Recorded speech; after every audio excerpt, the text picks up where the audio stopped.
and we're off. So, hi Hans, how Lovely, are you? Rowan. How's Howard? Good man. You're an extremely busy guy. Um, I know you have an awful lot going on, so thank you for taking the time out Not at all. to Absolute pleasure. have a Yeah. chat with me here. Um, for the people at home, Hans, you're a friend of mine. I suppose we don't know each other that long, but we were introduced through a mutual friend, Mm-hmm. and I know you popped over to my house at one stage, and Yep. we were trying to do a CE5 and see could we connect with the ETs, but Yeah. about 16 beers got in the way. Yeah. So, Exactly. Yeah. Yeah. and it was a very cloudy night, so I think Yeah. we took the better Yeah. option that Yeah. night. Um, it's do you want to give yourself a little introduction? Just Yeah. if you want No to give us harm. No harm. bit A lot of about people yourself. see the name and they think, geez, your man's got a great command of English there. Now, what's going on there? But uh, in a nutshell, basically, my mum is Irish. My dad's from the northern part of Belgium, and they decided to christen us over there and then move back to Ireland in the early 70s. So So you're you stuck had with your fun with name. that name growing up. Exactly. Yeah. It got a good, No, good no more than my reputation in own. school. Yeah. True enough. But sure, look, what doesn't kill you makes you stronger. Well, this is true. Yeah. This is very true. And it's a good entry point sometimes for a convo with somebody. So, You're pretty highly educated, I believe. well, look, Jesus, a can of worms there. In the early days, I didn't do too good academically, and I was pretty much told I was stupid and all the rest, and you shouldn't be worried about college and all that. Go off and do a trade or something. And that sticks with you, Jesus, as you know, growing up in your formative of years. You course. tend to believe what Yeah. adults tell you. So it wasn't until recently that I went back and went academic. But of course, the other side of that coin is that there's an awful lot of academic capture. We have to be cognizant of that. So just because you have a piece of paper doesn't make you at all. No, Everybody on their no. own merit. That's how I go. That's how I go. You know. What's the old saying? The graveyard is full of doctors' mistakes. That's And there's right. plenty of bits of paper. So That's right. The third biggest killer is doctors in the medical what's the profession. first two? I don't know. I don't know. Cancer, diabetes. I don't know. Right. There's even Okay. terminology I for that didn't as well. know I that didn't know was what it's the called. third biggest killer. Yeah. Right. Okay. Um. Misdiagnosis, Howard. Given the wrong medication or too much, or thinking it's one Sure. and it's something Yeah. else. Yeah, that's what kills them. And not knocking doctors because I actually some of my family are doctors, but Yeah, I know it's a terribly stressful job and a terribly hard job, and you have to yeah, you have to dedicate your whole life to it. yeah. But I know like there is the human error factor, and like in fairness, someone are been working around the clock 20 hours, Oh, 24 hours. jeez. Yeah, it's not easy. So I mean, especially in Ireland, like the medical system here is crazy, Yeah, crazy bad. So I yeah. mean, you can see how mistakes had happen. Oh, yeah. Um, you, I initially thought when I was bringing you on that you'd never had um a UFO encounter, Hmm. but you in, informed me or re-informed me the other day that you actually have, and Yeah, I was all geared up to go down the line of right. Finally, have somebody on the show who hasn't had an encounter, yeah, and why are they into this when they haven't had an encounter? But you have. So yeah, yeah. maybe you could talk us through your encounter, but just before that, did you believe in UFOs and extraterrestrials before you had your encounter? And if so, why? What got you into this? Because as I've often said, like this, I fell into this. This found me. I didn't find it, Hmm. and I didn't believe it when I did find it, or it found No, me, they were highly So, skeptical. geez, and I still am to a degree, Yeah. But ho- tell us about your journey. How did you go from Well, A to B? to be honest, even if I hadn't seen what I saw in, I don't know, was it late 97 or early 98? 1998, this is now for the younger people. I still would have had more than an open mind. We had a book at home at the time called Arthur C. Clarke's something or other, Mysterious World. Arthur C. Clarke's Yes, Mysterious World. And in it, it had all, I don't know how many chapters, maybe a dozen chapters. And they were all on things like the Bigfoot, for example, but the famous one where he's looking over the shoulder, looks very, and as a child, you're going to go, fair yeah, enough. Yeah, you're definitely open to it. yeah, And so the idea that you know, we all know this by now, yeah, that we're the only people here, and there's billions of galaxies and blah blah blah. Mathematically, it's just codswallop. It doesn't make a bit of sense. And so as a child, Absolutely. I was very, very logical, very logical. If someone told me this is this, I'd go, fair enough, but why? It'd drive the teachers mad. They just said, I'm after saying it, feck off, just accept that. And no, Yeah, it wasn't good yeah, enough for me. I'm still like that. So if people tell you, well, when you die, that's it, it's all over, I'd be like, but why? And same with UFOs. I'd be like, no, it's not adding up here. So I'm not going to accept the authority, the voice of authority. I'm going to think for myself. And thank God, even with all the fluoride in the water and all the brainwashing through school, I managed to squeak through that. Thank feck, excuse my language, and try to retain a bit of that independent thinking, And then after I was going to work one morning then in 1997, I was a bus driver at the time in Dublin bus. all right. And I know it was that time of year, the dark months, those 4 or 5 dark months, because it's 10 to 5 and it's pitch black. And in any time of year, it'd be already getting sort of light at that point. So, and I'm coming down Knockmaroon Hill, which is on the way from sort of Dublin 15 down towards Cunningham Road Garage.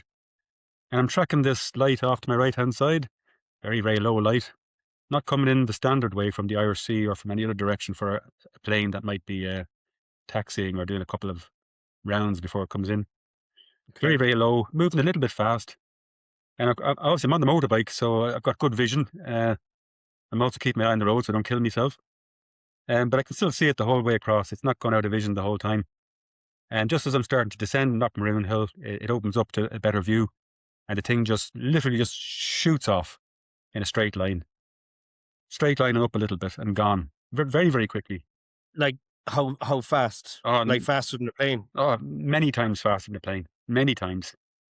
And so Okay. at that point right there, you've just seen something, you've seen it. And you also know that that's not, whatever that was, it wasn't what we think we know. Yeah, yeah. So at the time, as a smoker, I got down to the garage, had a cigarette and a coffee, and just had the chat with the lads. And of course, you don't mention things like that. You just know. No, I'm going to especially back then. self censor. But it never Um, left me. And of course, it just reinforced the RTC Clark whole thing. There's an awful lot we have to keep questioning and so on. So, okay. but I wasn't alarmed Um, by it, by the way. It didn't alarm me. I didn't feel like sort of dropping and picking up the phone for Gardaí. I just thought it was just kind of like, yeah, I kind of thought that, all right. It wasn't a, but most people who have encounters, most of them say that, whatever the presence is of the UFO, they don't feel hmm, alarmed. They don't feel threatened. It's no, not in fact, if anything, you feel a bit more peaceful, a bit more relaxed, a bit calmer, yeah, you know? And typically the rule of thumb seems to be that the closer the object is to you, the calmer you are, mm, you know? I know that's the way it was when I had my first encounter. Um, mm, but so okay, so you were open to it, and you had an encounter. That's the only encounter you've had, yeah, is it? yeah. What color was the light, by the way? But just very bright, way brighter than a plane coming in, by the way, and no flashing, no flashing. Whitish, not Whitish, but very bright and no flashing, just constant the whole way. And then, okay. like, Okay. the rate at which it Well, took look, off was, if it was a plane, because I used to be a pilot myself. yeah, If it was a plane, you know, um, you've a red and a green light. No, yeah, there is a tail and a nose light as well. They're mm, white, but generally they can't be seen. yeah, w- Excuse me, when the plane is in the air, it's typically the red and the green light flashing that's right, yeah. that you see in the air. So if that was just a big bright white light, I mean, obviously it wasn't a plane, and Oh, there's especially if the speed zero was doubt. traveling. It definitely wasn't a plane. Yeah, Zero doubt. yeah, I instinctively knew when I saw it. I just thought, fair enough. yeah. Okay, there's no doubt. Yeah. Did you feel anything when you saw it? No, just mild amusement because a bit boring going to work on the bike and the whole world is asleep, and you see this little bit of you know, yeah, like you said, it's almost like a confirmation of what you more than suspected all along. It's just an added sort of like, yeah, you're right. Yeah, Don't second yeah, guess yeah, yourself. So it was a nice feeling going into work. But as I said, I kept it to myself because back in those days you couldn't talk about this, whereas now you're almost ridiculed if you don't believe it. If you think that yeah, mathematically it's possible, we're alone. You get scoffed at, yeah. which is proper order, I think. You know. Well, I mean, I really admire your thinking, as in, I mean, obviously you're an intelligent guy. You're well spoken. And you've traveled a few miles more than myself. But Mm. it's great that you're still an outside the box thinker, that you'll question everything. Which I like to think I do most of the time too. Um, and actually, you mentioned Bigfoot there, and Mm. it's something that I haven't touched on in any of the podcasts. But listen to, I don't know, was it Stephen Greer or who's it? Um, I can't remember exactly. Was it Stephen Greer said this, or was it on Gaia? But um, they're saying that they're transdimensional Mm-hmm. That's beings, right. I heard that. Yeah. that they can teleport, and that's why you only ever get kind of flashes of them, and then they're gone. And when you Mm. run to where they were, there's no sign of them. Mm. That they're highly intelligent um, beings, and kind of obviously forest dwelling beings, very close to nature, you know. And I mean, the amount of Bigfoot sightings at this stage, I don't know what it is actually. It's something I should have Googled before I come on here, but obviously I didn't know we were going to get on this route. But I know it's huge. Like, I know an awful lot of people in North America have seen them. Like, Yeah. um, Yeah. and then if the teleporting thing is true, obviously very hard to capture on camera. Yeah. Yeah. So Yeah. I don't know. I mean, there's definitely more life um, here. Outside of us, like other be according to Stephen Greer, you've tried. Well, even from my own research, I think that we're looking at a cluster of four different things. That's So right. you have extraterrestrials, Yeah. which are people coming from other planets, possibly other galaxies. Mm-hmm. Um, then you have um, intraterrestrials, which are the ones that are living here on Earth. So we know for a fact that they have some base under the water. I mean, the Congressman Tim Tim Burchett. Burchett, Mm. yeah, he mentioned, was it four? They know at least four or five, something like that. Mm-hmm. Um, the big one that they talk about a lot is the one off that island off Mexico, Guadalupe, and they actually sent the Nimitz fleet down there Mm. to monitor them. Mm.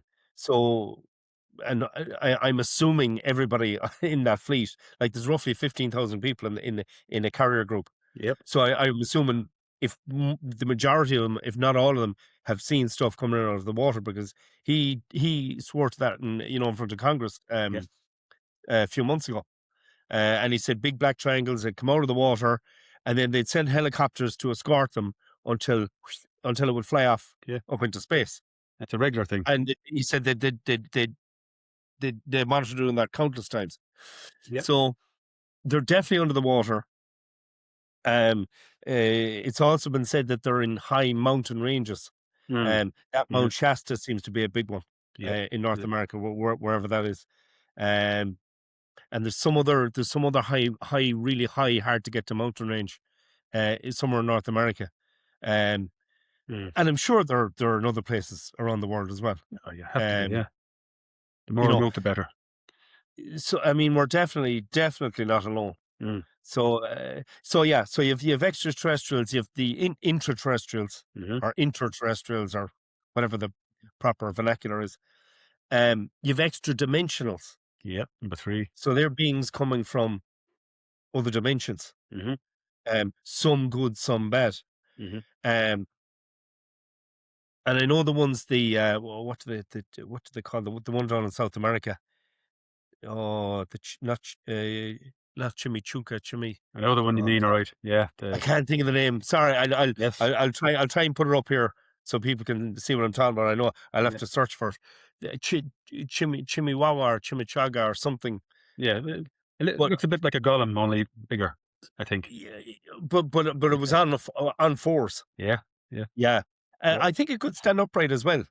Mm. But actually, the last guest I had on, Raven, she's Dr. Stephen Greer's executive assistant. She was telling me that uh, they there's been a few incidents down South America, Mhm. Peru, and I think one or two other places where they reckon the black military have brought in these creatures Yep. to Yeah. terrorize the locals, Yeah.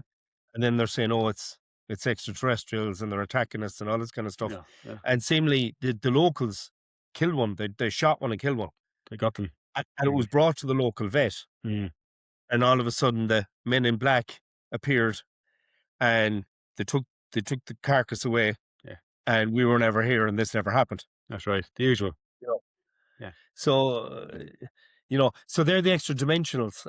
Some being good, some being not so good, but they're not ETs. Mhm. They're not extraterrestrials. Um, and then the fourth one, which is recent enough that it's really only come out in the last couple of years, is future humans. Okay.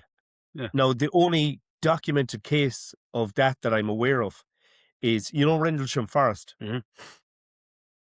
So Rendlesham Forest is very well documented. Mm. James, oh God, Sergeant, I can't, my head is so bad. I know the man you Um, mean. Yeah. and he touched the craft and he got a download, and it was all ones and zeros. And then years later, he'd written down the ones and zeros and he brought them to somebody who knows binary code, Yeah. and they deciphered it, and it was all the locations of um the megalithic sites around the earth, Machu Picchu, the pyramids, Mm. and as he said, I couldn't tell you one from a zero. He said, Mm. don't mind, come up with these coordinates. um but there was an incident happened at the same time. So you had that military base in between two forests, if you like. So the one on the left is Rendlesham Forest. Mhm. And over 3 nights in, was it 1980? Was it 1980 or Something like that. 1990? Yeah. 80s. Yeah. Yeah, but it was Um, December. It was like I think it was like from the 26th, 27th, 28th of December or something like that. It was just mm. after Christmas, I think, in 1980. And they had lights, they had orbs, but then on the third night is when the big fun happened, and they chased a craft, huge big craft. Helicopters were chasing it, all the locals were talking about it. Mhm. And then this smaller craft landed in Rendlesham Forest, where James Pendleton, I Sounds think, right. um, he touched the craft and got the download, Mm. right? Mm. So all that's very well documented. But then there's another forest on the other side of the military base. Yeah. And that was a nuclear base, and it was a secret nuclear base. It wasn't known that the Americans had nuclear weapons at that base, Mhm. and they reckon if Russia knew that at the time, it would have started World War III. Mm. But the far side of that base, you have Capel Green. Now, there's supposed to be a documentary coming out for the last couple of years. I don't know, is your man having a problem with funding or why it's not released yet? But it was supposed to be out. It's supposed to be out the last, I'd say at least the last 6 or 8 months, but there's still no sign of it coming out. Yeah. Yeah. But you can see the trailers on YouTube, Capel Green. And again, I'm going to struggle getting this guy's name. Jerry, was it Jerry Warren? I think it's Jerry Warren. One of the army blokes, the high ranking army. Yeah, Yeah. right. But Capel Green was never documented, and in fact, they did their best to hide it. Mhm. So, um, similar thing happened. Only they sent a couple of troops out either side Mhm. to investigate, to see what was going on, and all that. And Jerry Warren said, I was sent with, I don't know, one or two others, and he said, like with Jim Pendleton, a similar craft, kind of a tetrahedral craft, landed in Capel Green the same way it did in Rendlesham Forest. Mm. Now, he didn't touch the craft, and there's another officer, one of his pals, was set up with a sniper rifle aimed at the craft, and he said, and you can see in the trailer, like the guy says, he said if that craft did anything to endanger Jerry, he said I was going to open fire. He said I was terrified, Mm. but he said, my job was to mind his back. Mm. So Jerry didn't touch it, but he said 3 bubbles came out of the craft, Mhm. and they were like, a child blowing bubbles with like fairy liquid, with washing up liquid, Yeah. and that kind of shimmering bubble effect three of them came out of the craft, Mm. and then they kind of landed on the ground in front of him, and then they rose up. And what he said, it was like a projection inside the bubble. And he said the only way I can describe it was three non-human intelligence. Mm. He said that's the only way I can describe it. Mm. And one of them spoke to him telepathically and said to him, "You must stop what you're doing, otherwise we will not exist. We are your future ancestors, future humans." Mm. So that's the only documented case I know of future humans, even though I've heard the theory quite a few times. Yeah, yeah. But those guys in the bubbles, first of all, that reminds me a lot of some of some older people might remember this. It was a series called The Prisoner. The actor was called Patrick Muldoon, I think. Okay. Not black and white, not far off. And again, these bubbles came out, and they were sort of everybody had a number. They had no name taken away from them. They had the name taken away from them. And they had a number. That's what those bubbles sound like, anyway. And Okay. but the problem with the problem with that theory there, of course, is you get quantum mechanics, quantum physicists, and that say time travel is not possible. And some of them will say, well, you can actually go forward, but you can't go back. And other people will say, no, you can go forward and back. So we still don't know about that because we're being given three answers, and we don't know which is the correct Yeah. one. So No, I've heard quite a few times that time, past, present, and future is supposed to be all happening at at the once. same time, exactly, yeah, And that's how you can go back and forth through the scale, because it's all happening collectively. yeah, yeah. That You know, seems to be the way it's going now, and which is why they explain when they had the atom, they transported an atom across a room, and just for the smallest nanosecond, it existed in two places at the one time. So that seems the way it's going as well. I would agree with that, even though it's the hardest one for us to grasp. How can yeah, how yeah, can time have no? Well, we conjured up time, and we stuck measurements yes. on it, and we also we also bastardized it as well a couple of centuries ago by saying, there's not 13 months, there's only 12. Of course, there's 13 lunar cycles, 13 months, and you've one day over. So the natural cycle in harmony with nature would be the one we should be going by. But of course, again, we just impose our will upon it, and it's meant to make sense. So I'd go with your theory that time is just I didn't know that. I didn't know that there was actually 13 lunar cycles. I'm oh yeah. very bad with the stuff. Yeah, Right. it's 13 multiplied by 28, or what's the maths again? It comes to 364, and you've got one day left over for reflection. And of course, All the, right. the reflection. So was it the Gregorian calendar or something that took over the one before? I'm very bad at those names, but anyway, the one we have now, Pope Gregory and his ilk, they imposed that one, and of course that messes with your circadian rhythm. It goes against nature. So, as you know, the Chinese New Year is now currently, and a lot of people will say it's the spring And is equinox. that why the Chinese New Year is different? Because of the 13? Yeah, they've got more sense than we do. Jeez, I never, it's today, every day is a learning day. I Yeah, didn't know that at New all. Year is meant to be. There's your new year. There's growth. There's a rebirth of life. All your hibernating animals are coming out, and that doesn't happen on the 1st of January. They're still sound asleep. There's no Yeah, snowdrops up. There's nothing.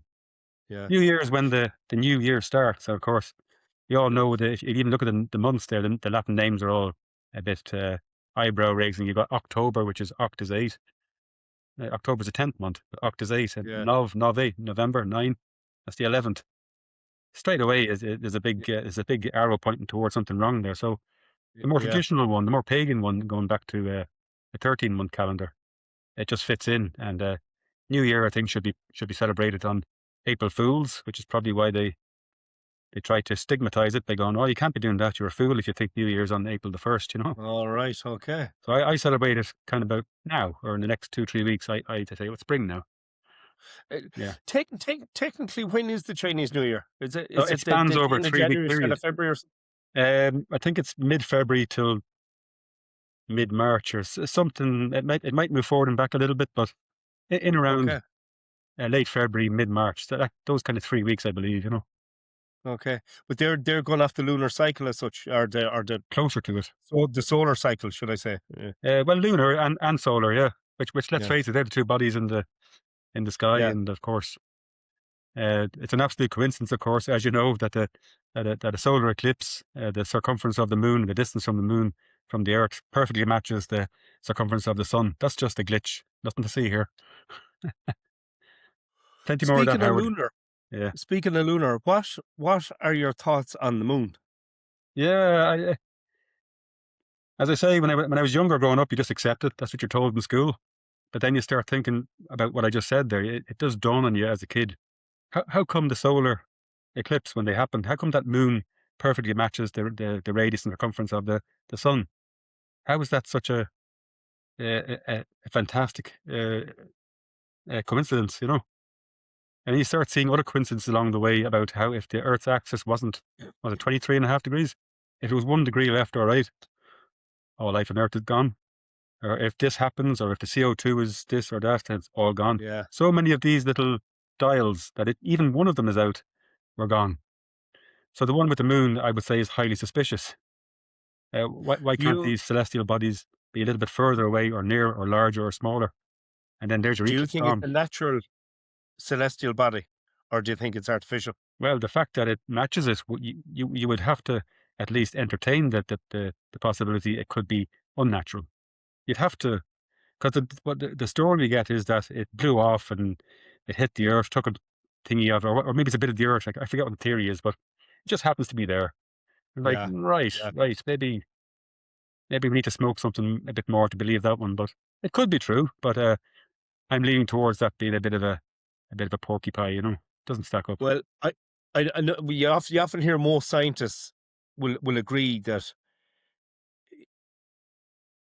the way, as you explained there, the way the Earth is set up and the way we rotate around the sun and the way the moon is this perfect satellite, Yeah.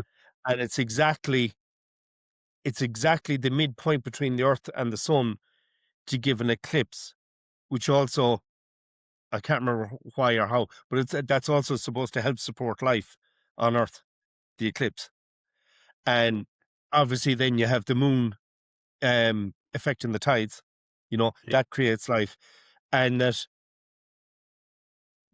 technically they say it shouldn't be, that it's so perfect Hmm. that it's like it's been engineered. Um, but I remember when I first heard the hollow moon or the fake moon theory, or whatever you want to call it. I remember thinking, well, you go way out of that. That's good. Well, you know. But then I've heard, I can't remember from where I've heard, but I know from different places, probably a few different podcasts and different people. When you start looking at the actual facts, Mm, it does get weird it does. because, Yeah. first of all, scientifically, the Earth is too small for our gravitational field to capture a satellite that big. Correct. Yeah. That's a scientific fact. Mhm. So What's keeping how it do there? they catch Yeah. it, right? So that's the first thing. The second thing is, we're the only planet that has a perfectly round, perfectly spherical moon. Mm, All the other, Jupiter and all the other planets, their moons are potato shaped. mhm. They're all exactly. They're. That's a bit weird. Yeah. Then you have the impacts, like like some of the darker parts of the moon that Mhm. that we can see, that's lit up, and you can see these kind of black patches. One of those patches, they reckon, was a meteor hit, and it's like the size of Australia. Yeah. Now, if something's traveling at a couple of 100,000 miles an hour, and it's the size of Australia, and it hits the moon, Mm, it would just have to splinter into a billion bits, trillion mm. bits, You'd you imagine. know. Yeah. And yet, the craters are only a couple of dozen feet deep. Mm, Now that thing, you'd imagine it would have driven a mile or two into the moon yeah. if Yeah. if something so big hit it with such force at such speed. That's another weird one. Um, and then of course you have the hollow moon theory, where Mm, Neil Armstrong and Buzz Aldrin, when they first detached the lunar module, when they were ascending off the surface of the moon, they detached the lunar module, and it came down, bang, it hit the surface of the moon, mhm. and the moon rang for an hour. That's right. I heard that one too. Yeah. How's that possible? Yeah. Then Mm, the next time they went up, um, I don't know, was it the second or third time they went up, but then they let off seismic charges on the moon, mhm. and it rang for It was 3 days. Mhm. Maybe it's 3 hours. But I just something in my head is saying 3 days. Mm. It was a substantial length of time, and they were able to monitor that from Earth. Yeah. And of course, yeah, the eyewitness accounts of the astronauts that went up there that said there's something a bit off here. So when you add it all up together, I mean, you couldn't ignore all When that. when you say off, can you remember what was said there or what? Well, it No. depends which one. The different missions and different astronauts said different things, but they were all sort of encouraged to be silent about it on each of those occasions. Yeah. So just there's too many of those stories from all those Apollo missions coming back that there Yeah. might have been something amiss. That's all. Yeah. And Oh, of for course, sure. Yeah. the whole issue, of course, is that we've never had more information at our fingertips now than ever before. It's incredibly powerful.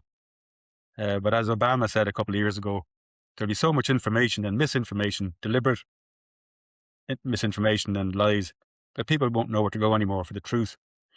And in the end, they're kind of hoping that we'll just sort of throw our hands in the air and go, "Ah, my head is wrecked. I'm not doing this anymore," and walk away and go Yeah. for a football match or a pint or whatever. Yeah. But if you weed through it and you have a good network of people and you use your logic and your black and white sort of try and park your biases to one side, and even though it's really tough, we can work through it and get to a point where we're an awful lot closer to it just by discussing things, and somebody else will give a good view, especially if they haven't looked into a topic before. They'll have a fresh perspective, and then they won't be so invested in it. And they can probably say, well, what about this? Something blatantly obvious that you and I might have missed. They'll go, but what about that? And with all Yeah. that over time around the whole planet, or if you're flat earther over the across the world, then that starts to add up. And in the end, you've got a really good base of empirical knowledge that you know you can trust. And I think we're getting there, and that's bad news for the powers that shouldn't be that want to keep us ignorant. Well, please God it is. Um. Yeah. Yeah. No. I'd be a bit like you.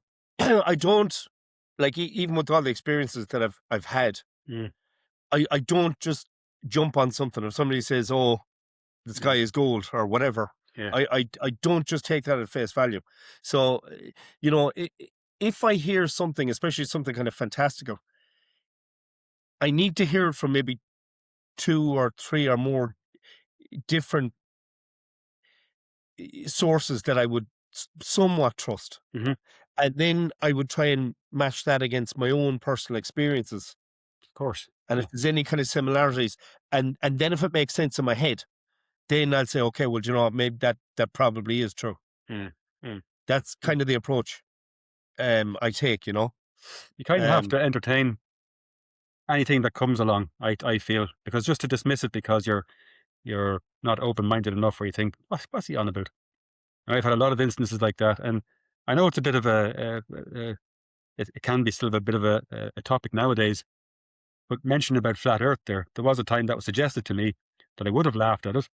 But a couple of years ago, I said, no, "Why are you laughing at that? That's quite ignorant. You need to actually go and do your own research, look into it, listen to some educated people and why they think that's the case, academics, etc. Because they've clearly seen something that I've missed, and I did immerse myself in that. And there are some great points that they made along the way, really valid points that maybe don't have a clear answer. I've come away and from that not being where 100%. did you end up with it? I'm still mostly, because like our universe is spherical, and our celestial bodies all around the place do appear to be that way. So Well, that's what I think, it yeah. wouldn't add up that it's flat. But I've never thrown the whole thing out. I've always kept the door ajar on that one, because you just don't know. If we had been conditioned so much from the age of 5 when we start going to high infants, we could have had the wool pulled over our eyes the whole time. So the door is Mm. still ajar on that one, and it's very hard to come down 100% on any issue, really. Really, Eh, it's difficult. I suppose, well, the way I look at it is like to create gravity, Mm, you need yeah, a spinning mass. yeah, yeah, Now, if it's a flat surface, yeah. I can how have does that. that work? Yeah, You know, I no. know it can spin like a coin, but it just and look, and I know that, like Jesus, there's a few people I know that are flat earthers, Mm, and you cannot tell them otherwise, you Mm. know. Mm. And some of them come up with some really good points, you know. Excellent points. But Yeah. it just doesn't make sense to me. And then, as well as you say, like the moon is round, the sun is round, all the planets in our solar system are round. Why are we the only one that's flat? Mm. You know, so and then no, okay, look, you know, I was going to say photographs and videos from space, you know, and I suppose, look, they Yeah. technically they could be altered, they could be, but Yeah. Jesus, every single one of them. Do you know what I mean? Yeah. Um, Yeah. I It don't know. does. It just doesn't make sense to me. But as I say, I know some very intelligent people who Yeah. you can't sway them. You know. But that's what I'm So saying. It's wonderful to have people who have a different point of view. Otherwise, we're all over here in the echo chamber agreeing with us ourselves, and we might just miss a lot of points. Whereas having somebody who's adversarial but respectful, you're going to mix it all up, and hopefully the lot of you will produce a better, more concrete. And there's no kind of going, well, you were wrong and you were right. You're all winners at the end of it. And that's what I'm hoping we're kind of getting over now. Less of this finger pointing, and then I think we're well on that road. You know. excuse me. Right. Speaking of information and misinformation, Oh. I mentioned this to you earlier. So the latest, I told you that President Donald Trump was supposed to be Mm. the disclosure president, Yeah. and he was supposed to disclose that UK reporter and I think he's a ufologist as well, Mark Christopher Lee. Mm-hmm. So he came out and he swore and he swore and he swore, and I was told by the White House, and I was told, and it's definitely going to happen. And Mm. excuse me, he said I even have a date now, the 8th of July, which is supposed to correspond with the Yeah. 79th anniversary of Roswell, Yes. right? Yes. So all this is supposed to be happening, and he said, he said, he said, I'd stake my life on it. He said, you can hold me to it. That's He right. said, this is definitely happening. And Trump wants to be the disclosure president, and he's afraid that China and or Russia will jump the gun on it. So he said it might even happen before the 8th of July, Mm. right? Then a couple of days later, Trump's daughter-in-law, is it Kira Trump, I think? Anyway, seemingly she has a podcast, and she was reading off a text message on the podcast, and it's like, "What do you or the president know about UFOs?" And next thing she puts the phone down and said, "Well, just as it so happens, I believe that my father-in-law is going to make a very big announcement on that Mm. very soon." Mm. Right? So you know all this big build-up, and I see Patrick on Vetted Mm-hmm. Oh yeah. uh, Yeah. this morning Mm-hmm. came out and said, "No, it's all a lie." There we go. Mark Christopher Lee sent out a statement on his, I don't know, was it YouTube or Twitter or Mm. wherever, Mm. and he said, "No, I was lied to and I was used, and my Mm. bad." Oh, he So did it's come out not and say that. Okay. Right. right Yeah. now. Was that an elaborate prank to take the focus off the Jeffrey Epstein files? Because a lot of people are even saying the Iraq War is that at the Mm. moment. You know, it's and Venezuela. They reckon he's just doing everything crazy just to take the limelight off him being involved with Jeffrey Epstein. Oh well. God, geopolitics. No No, and interest I in I that. hate, I can't stand politics, and No. this is what this. But just from a UFO Yeah. point of view, Yeah. that's the latest thing I've seen, and that was this morning. So Well, the geopolitics is something that I don't know about anybody else, but I sort of forced myself to become a bit more sort of knowledgeable about it against my will. It's a terrible topic, but from what I can tell, this may tie into the whole UFO disclosure, lack of disclosure. It may do. I think maybe everything does ultimately tie into those who are yeah, in control. I feel that too. Yeah. Yeah, and I refuse to call them elites because they're just soulless scumbags. So let's just leave it at that. They're not elite. Um, the wars that were waged. If you go back to the statement made a couple of decades ago, I think there might have been 7 or 8 or 9 countries that did not have a Rothschild-run central bank in them, and Venezuela, Iraq, Iran, Syria, Afghanistan are some of those countries. So this situation in Iran is not about oil. I don't even think it's about taking the heat off the Epstein files. Oh, that's a nice welcomed side effect. I think it's just all about trying to get the central bank gone out of there. You can't have that. Can't be having that. That's what it. And I think Catherine Austin Fitz, who I have a lot of time for, she's on Solari.com or SolariReport.com. Excellent lady, deep researcher. She has it absolutely correct on that. This is a banking thing, you know. Jeez, I never would have put that together. That's, Yeah, yeah, and it makes sense when you say it. I'm 99% Okay. certain. I've thought about it a lot and watched a lot, and it's about banking because Iran's a big country. It's 1.6 million square kilometers. It's got a lot of oil, probably more oil than Venezuela, even in terms of reserves. And look at all the surrounding neighbours. Yeah. So I think they want the regime want to change the so-called regime in Iran. You know. Uh, Mm. so anyway, it's interesting because I don't know if you know, but Iran's been preparing for this for almost 3 decades. So the move by Israel, who obviously controlled the U.S. Senate, only uh, Thomas Massi is the only unpaid, unbribed member of by AIPAC, the Israeli lobbyist. And this could all tie back, or this could be total rubbish. I could have been suckered into it, but a lot of the strife over the last couple of centuries seem to have come from that neck of the woods. Um, Now, Yeah, not Jewish people, but these lunatics that are embedded and using the good Jewish people to hide behind. And yeah. they started wars, The funded both extremists. sides. It seems to be that way. And logically, you'll make money off war, especially if you're going to fund both sides. As for UFO disclosure and all that, how could you not have a hand in that somehow if you're that powerful? Yeah, So yeah. it does all seem to tie back to those in charge or who don't want the little people to know. So Eh, the Iran yeah, situation. Oh, and just one final thing, Howard, on that is that Iran and Israel know that, the US and Israel know full well that Iran can absolutely annihilate them because you're coming to their place and all their stuff is underground. They've been preparing for almost 30 years. And Trump is saying one thing on the media, we're winning, we're doing this. Of course, they're getting their asses booted. Israel's getting flattened. So now you need an off ramp. You need to get out of the damn war. But of course, Trump's ego needs to remain intact. And not just Trump, but the mighty USA. So the latest I heard last night was they're going to declare, oh, we've achieved everything. We've hammered them again. We're going to go away now. Of course, behind the scenes, then Iran would have to agree with that. And the only reason they would agree with that is that if they don't agree with it, then Israel, who of course have nuclear weapons, probably 200, will just go, well, screw you guys. We're taking everyone out because I'm a spoiled little child. And if I can't win, you'll all lose. So Iran would agree to that, given that the implications could be very serious, and they'll all have a little handshake. It'll look good for the mainstream media, and maybe we'll avert World War III. So that's what it looks like. I could be wrong there, but that's what the podcasters I look at, who I trust, are saying. yeah.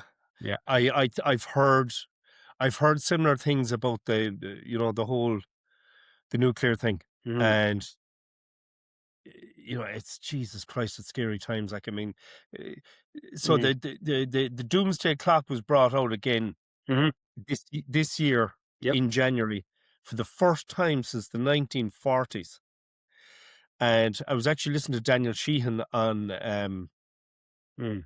I can't think of the name of the podcast, but the podcaster said to him, they were talking about this, and the podcaster he said to the podcaster, yeah, we're now 85 seconds to midnight. Yep. I actually thought it was 10 seconds, but actually when he explained it, the 85 seconds in his words are worse than the 10 seconds in mine. So what he explained to him was, because the guy said, how do they calculate this? How is it 85 seconds to midnight? How Mm. do they do that? And Daniel Sheehan said, well, they get a 24-hour clock, and you take all the seconds in 24 hours. And he said, we're 85 seconds away. Mm. So that's very close. That's closer than mine 10 seconds. That's Yeah. Yeah. I don't know what that is as a percentage, but it's very small Not out good. of all the seconds in 24 hours. Yeah. Wow. But the only saving grace there is that we get back to our non-terrestrial friends, or probably our terrestrial friends. They've been here longer than us. They seem to have intervened quite a number of times around the planet when nuclear thing Yeah. was a. So there is that possible, release valve that they mightn't allow that. Yeah. It's funny. Somebody said to me, um, Oh, I don't know when it was. It was a while back, and I was talking to them about my own contact experiences with the ETs, and they said to me, "Are you not afraid?" And I said, "No." I said, "Like with nuclear war and all we're doing to the planet," I said, "if they weren't here, I'd be afraid. I'd be Yeah. terrified. I wouldn't sleep at night time." Yeah. I said, "The only thing that gets me to sleep at night time is knowing they're here." The adults are in the room. You know, Yeah. um, yeah, like seemingly they've disarmed more nuclear weapons than you or I have had hot dinners. Mhm. That I mean that's well documented now at this stage. Mhm. Um, what's that? Bob Salas, Robert Salas. Mhm. I don't know if you've ever heard him. He was part of the disclosure project that Dr. Stephen Greer did in 2001, Yeah, he did. Yeah, I think and that's he an gives a very good in-depth one. Yeah. report on them coming Mm. in and switching off the nukes and and he said at one stage while he was there, like it happened several times, but at one stage they shut off 10 of them Mhm. on the one site, and he said I can't, and he was a long time there. He said I can't ever remember one nuke going down in a site, let alone 10. Mhm. Yeah. you Well, know, it is reassuring because I mean, yeah, it's hard. It is difficult to know though what's going on because secrecy. If they just come out and told us absolutely everything that's happened since 19 whatever 47, every army, every government. I mean, obviously we'd know an awful lot more. But we've been thrown the scraps and trying to fit in jigsaw pieces where we were just half guessing. yeah. Yeah. Whatever happened to that Israeli guy, the scientist? He was the head of their whatever the Israeli equivalent of NASA is. Mhm. And when he retired, he came out. Do you remember he came out and he said, "Oh, it's all real. Yeah. They've a fleet. They're up there. Mhm. They've successfully, America's successfully reverse engineered extraterrestrial technology. They have their own fleet. ETs are here. Everything you've heard, it's all real." And then he just kind of disappeared. But that was in the papers, like. I thought he was that recently? No, a couple of months ago. No, it's about I'd say it's about 2 years, could be 2 Oh, 2 years ago years. now, I think. Oh. Yeah. He was But probably, he like, I mean, it was huge news, and then all of a sudden it was just muffled and you never heard another thing. And I don't know where he even is now, yeah, well, he but there could was a be. lot of controversy about him coming out, saying that at the time. Yeah, yeah. Well, anyone who's over the target on any topic really that shouldn't be spoken about, even though it should be spoken about, they tend to disappear or get threatened or they end up dead. Um, Yeah. a lot What of do you stuff. make of that general that's disappeared in America? I can't think of his name. He's a major general. He was over, uh what was this? Sorry, no, just have a quick look. Yeah,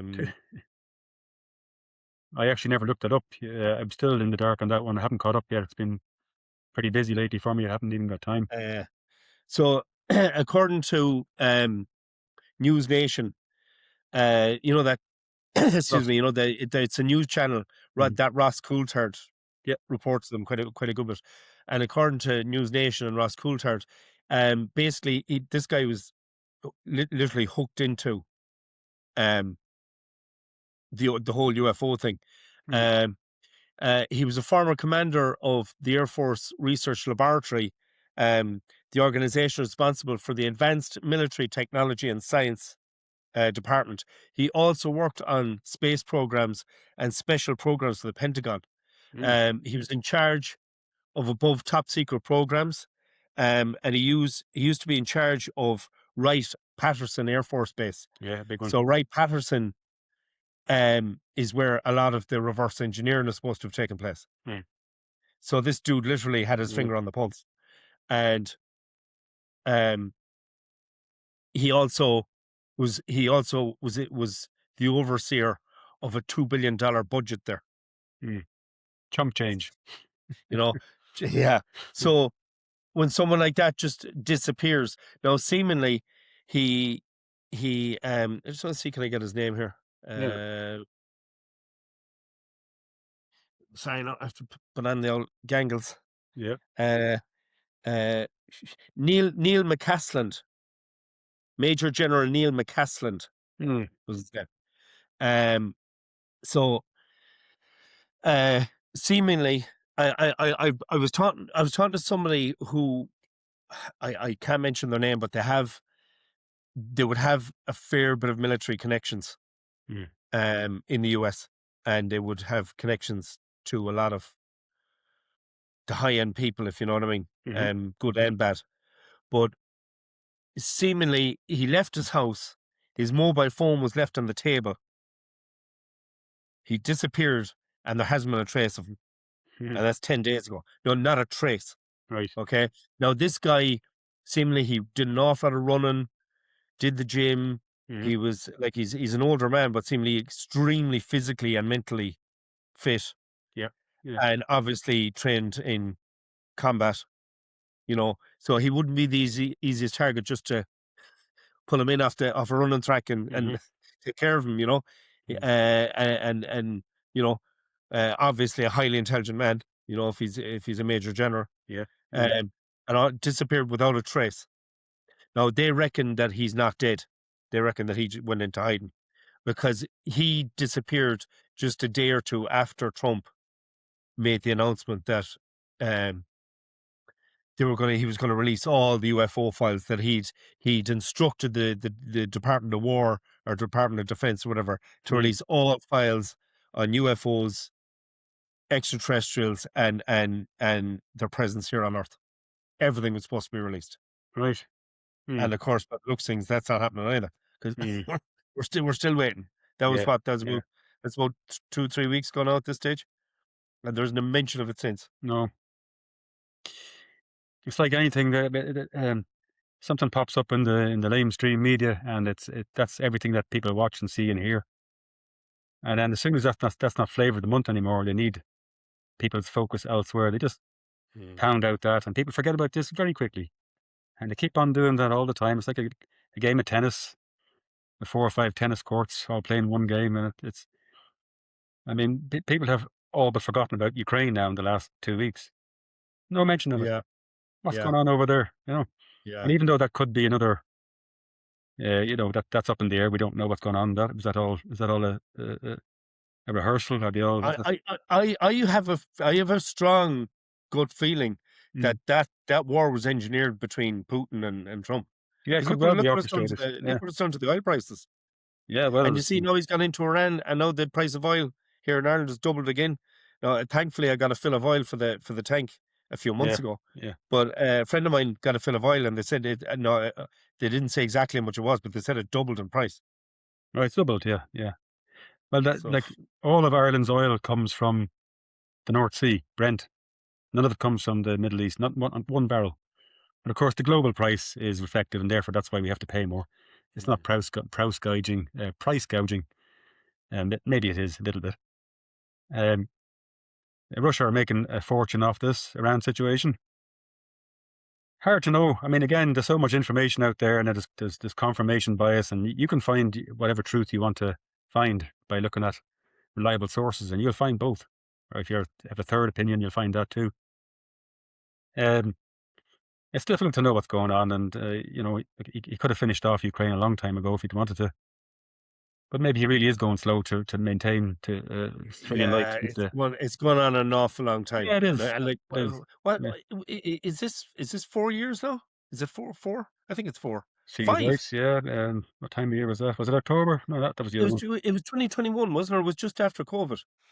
Uh, it could have been early 22, but I was working. Yeah, Okay, all right, it's okay. it's getting on for Uh, 4 years. Yeah, but wow. like I either reasons that have been given to us are both plausible. They both have an awful lot of stuff that makes a lot of sense. So it's hard for us to know, but I don't think it's worth dwelling on it because you're taking up brain capacity, you're taking up energy, positive and negative. You need to just put that aside and keep slightly in touch, just barely, but devote your time to yourself or to, I don't know, meditating, or maybe just the important one, which I think might be the whole digital agenda, the digital thing. If that's forced in, everything else then is off the table because they can just make you stick needles in yourself, or not go on holidays, or don't say stuff online. All that will be done, because otherwise you'll starve. So, and But even it's happening. Look at the UK now. So oh, they're literally arresting people for just having an opinion. yeah, was it 14,000 last year? Was it in 2025 Like, for social media comments? that's freedom of speech. Like, It's thought crimes, yeah, pre-thought almost, yeah. But does that tie back into the powers that shouldn't be, and UFOs and all that? And does this all go back? I often wonder, because power doesn't just say, well, we're interested in pedigree horses and UFOs and stock markets, but we don't care about land and food supply and all that. I find that hard to believe. I think everything's linked. And I would agree with you. I do think everything is mm, goes back to the UFOs, goes back to the extraterrestrials. yeah, You know, even Kennedy's assassination was supposed to be linked to that. You know, 100%. Yeah. and in actual fact, Daniel Sheehan said that. Now, I know I quote him quite a bit, Mm, and I don't trust him because you know he's in Lou Elizondo's camp. Lou Elizondo has been proven to be a liar. You know, yeah. he put up fake photos of UFOs that weren't UFOs at all. He's been caught out several times lying about the subject Mm, and false propaganda. I really do not like the guy. yeah. I didn't like his energy from day one. Didn't like him. You know, and obviously he's coming from a military background, and then obviously he was a disinformation agent, so he lied for a living. That's right. How do you ever trust somebody after that? You know, so Daniel Sheehan is in his camp now, which you Yeah. know I've Yeah. been told is giving him a highlight. It's giving him focus. It's getting him back in the mainstream kind of media again. Mm, Plus, he's in the dollar camp mm, because obviously Lou Elizondo is funded by the powers that be. You know, mm. um, but no, some of the things that Daniel Sheehan talks about on these podcasts are completely radical, Oh yeah. and Yeah. it's you know it's some of it's mind blowing, and the stuff that he's admitted about the Catholic Church and the things that they've lied about. Mm. Wow, you know, and he's their spokesperson, He is. so Yeah. he's the mouthpiece and the head legal counsel of the Jesuit Church, Mm, which is the highest order of the Catholic Church. that's it. Yeah. Yeah.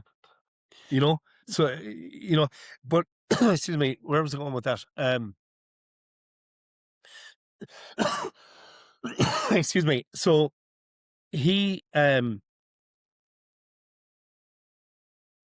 oh yeah, so he said that you know there was several reasons why Kennedy was killed, and he went into great detail, Mm, and he said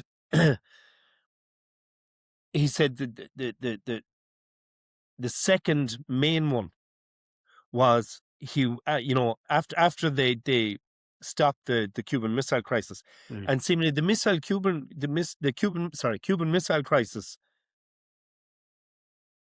was stopped 15 minutes literally before it was about to start. mhm, And there's a guy, Jesse Michaels had him on. He's an older man.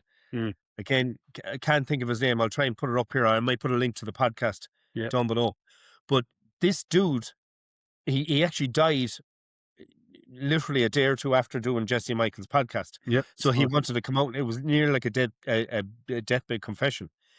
But he said that he was the one that stopped the Cuban Missile Crisis, Mm, and that the general at the time wanted to push the button, and he said, "Look, even if they launch, we'll only lose a mm. couple of 100,000 people. We'll survive it, but we can totally wipe Yeah. Russia off the map." Yeah. And he was set to do it. They were all ready to go. No, it's going home. And Yeah. this dude, this older guy that Jesse Michaels had on, it was his job to come in and, as he said, calm things down, Mm. and He he was did. only a young man back then, by the way. And he managed to talk him down. That's right. Okay, Thankfully. but Daniel Sheehan said that the third reason, he said the third smallest reason, or the third reason, he said, um, was that after they stopped the Cuban Missile Crisis, that Kennedy stayed in contact with Khrushchev, Mhm. the Russian president, and they actually liked each other, That's right. and they knew, that there was this big war machine behind both countries, and they wanted to disarm the nuclear weapons, not just bury them in the ground where they could be just dug back up again, Mm. but to actually take them apart and disarm them Mm-hmm. permanently. And Khrushchev was all for it. And the CIA somehow intercepted his messages, and they found out that he was having these talks with Khrushchev. And as soon as they heard that, and then Kennedy also wanted to disclose the UFO phenomena to the American That's public right. and the world. Yeah. And he had also sent a message to Khrushchev saying that we need to talk because I know that there are things flying over your airspace that aren't ours, and vice versa. You Yeah. know this, and we need to talk about this. And we need to see what we're going to do, and be able to warn each other. Look, hey, this isn't me flying over your airspace. You Yeah. know what I mean? Yeah. And he was talking about the extraterrestrials. Of course. Yeah. So that was the number one. It was seemingly the number one reason was he was going to disclose the UFO phenomena. That's what got Kennedy killed, and Mm-hmm. it was the CIA that killed him. And he said that openly. No, it's You know, 100% on that. Yeah, there's plenty of evidence in that. Loads. Who did it and why at this stage? Yeah, and of course there would be more than one reason. Yeah, pulling out of wars is not good for the industrial military complex. That's bad. And giving secrets away, that's bad. The usual stuff. and actually another thing too was Kennedy wanted to split the cost of the space race with Khrushchev, and he Mm, said, "Listen, we're the two superpowers in the world at the time. You know, we lead the both of us lead the journey into space to the moon, and we'll do it brother to brother, arm in arm. We'll yeah, disarm nuclear weapons, and we lead humanity into a much better place." yeah, yeah, And that that got him killed too. yeah. No, can't. There's no business, no future in that. They reckon Kennedy had more enemies inside the American government than he had anywhere else in the world. Mm. Yeah, and then of course you have that fella. I've forgotten who it is now. One of these ex high ranking army guys. He's on some of the podcasts I look at. He said that the Pentagon was compromised in 2002 by our friends Mossad again. That they were given the orders back then. So By sorry, who? Mossad, the Israeli Secret Service, they were the Oh, ones that right. they went over to Argentina after the Second World War and pretty much just bundled Adolf Eichmann to a car and flew him home on a passenger jet. I mean, they're way out of their jurisdiction. So these people have got serious cojones. They've always done things that are not legal. Mhm. So Mossad has had a lot of power over the years, and they've infiltrated the Senate and the Pentagon. But again, I mean, they've got nuclear weapons, and people say, who's causing all this strife? Who's keeping the disclosure away from us, and who's starting the wars, and who's controlling the things? It's people we've never heard of before, Yeah. you know. And like in terms of reverse technology, for example, forget the money and the wars and all that. The reverse technology, if you've got something that's 50 or 60 years ahead, as the ex-CEO of what's his name, probably Skunkworks, one of those, when he's retiring, he said, whatever you can imagine, well, we're 50 years ahead of that. You have to take that seriously. He's not just That was Ben Rich. Ben Rich. That's the guy. And he actually, yeah, he did say that. He said, we have things in the desert that are 50 years beyond anything you could imagine. That's it. Yeah. And actually his quote was, if you've seen it in Star Wars or Star Trek, we've done it, Yeah. surpassed it, or thought it was a waste of time. No, Yeah. that's mind blowing. So you're talking about not only space travel, but you're talking about portal technology. You're talking about interstellar travel. You're Mm, talking about faster than light travel. You're talking about free energy. the whole works. You Yeah. know, where do you go from there? I mean, it's beam me up, Scotty. But just in the context of why does that matter in terms of just this geopolitical boring thing, and then these globalist psychopaths, and then UFOs, and the whole thing again. We've lined them up, and we're not being told the truth. Can we find common threads as to who might be in charge, and these bad people without anti-Semitic, which of course doesn't have any power anymore. That's gone. This is the nub of the problem, I feel, and anyone that's stopping us from knowing what's going on. if they have technologies that are this advanced, then this silly little clown show that's going on at the moment and putting fear into people so they make bad decisions once again is probably just a little show with the strings again.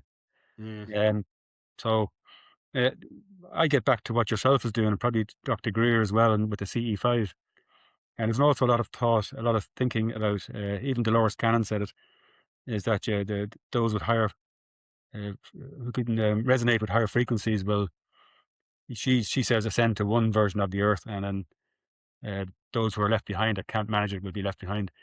I'm so glad you brought her up Yes. because um I've been wanting to talk to somebody who's actually read her stuff or seen her stuff or who's Hmm. aware of her. No, uh, again, like I was awful skeptical, and Mm.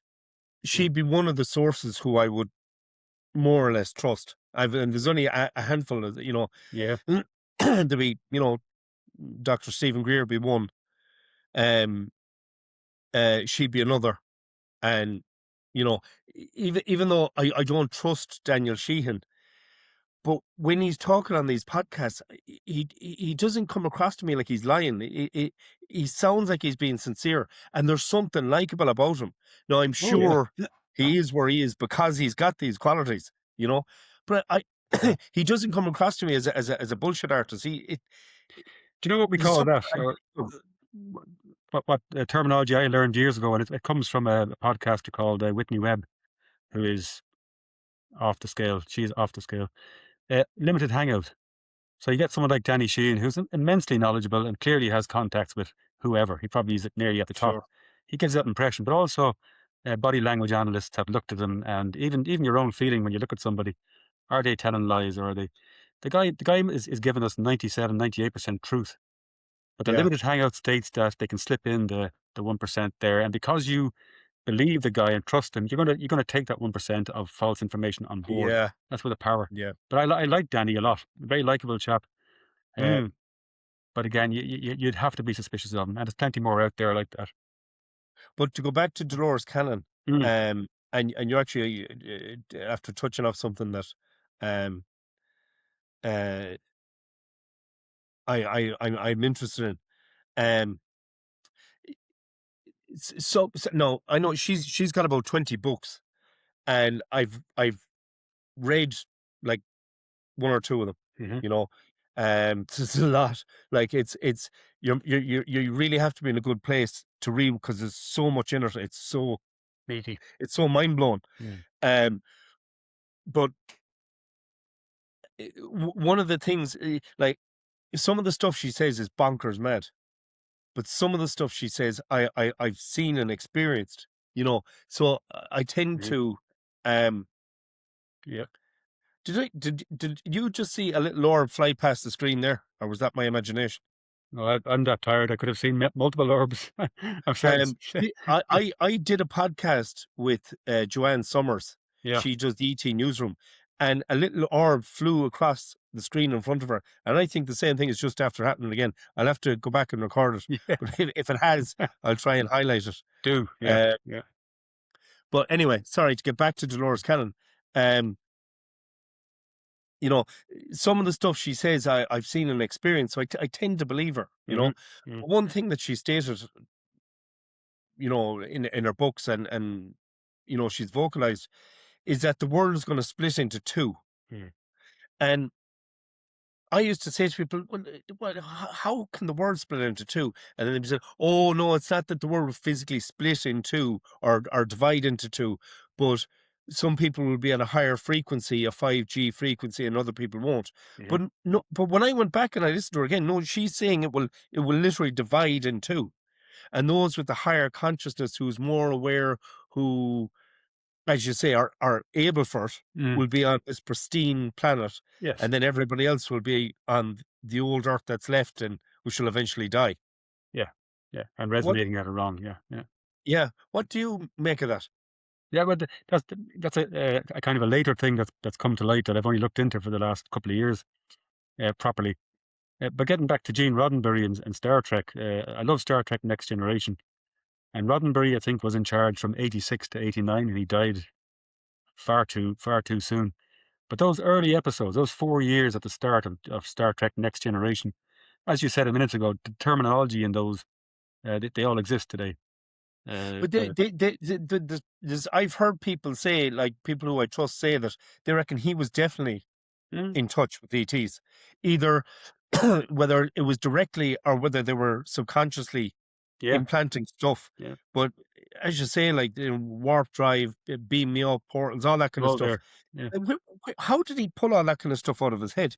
Because the old Star Trek wasn't like that. no, The old Star Trek, yeah, you no, had ETs, teleporting. but Yeah, yeah, uh, a lot of I don't know. terminology is just the everyday terminology now. It's kind of like the Simpsons with all their future predictive kind of like, how did you do? Wait, yeah, Yeah, bit of yeah, a yeah, yeah. It's and a bit of a yeah, in a mind good twister. way. And But but the other thing that also ties into that, of course, is quantum mechanics. And I was in uni a couple of years ago. I went back as an old dude to try and rectify the failure from the 90s.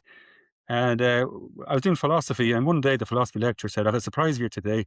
The Norwegian lecturer is going to give you a lecture today instead." And we're like, "Oh, right, what?" He's a quantum physicist. He lectured on that, cool. and he introduced us to the double slit theory, which of course is that's just going to blow your mind. How can particles and waves of light behave differently whether they're observed or not?